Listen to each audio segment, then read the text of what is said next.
啊，头一副总统而且讲，咱台湾有遐济功劳，有遐济功劳有效无？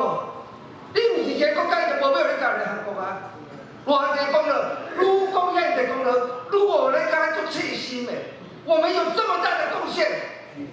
中国会决定迄个台湾的治疗，这个话你敢听会落去？咱如果家己无要承认咱是一个国家的时阵吼，无人有法度接受咱一个国家。咱今仔日，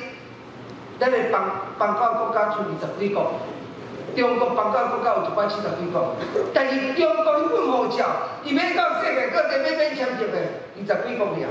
啊，但是咱台湾这份护照咧，有100外个国家咱入去是免签证的。你会当杀台湾政府所发的物件入迄个国家，就代表迄个国家伊是认定你是个国家。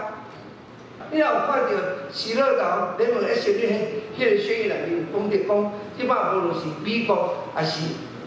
日本，即摆的政府拢比台湾非常的优势。但咱重要是讲，即摆拄啊到了所叫公投的时机，即几年全世界我听到讲，如果你要用公投，其他的国家一定要认定。咱今日讨论旧新三合约，咱要讨论足侪其他的代志。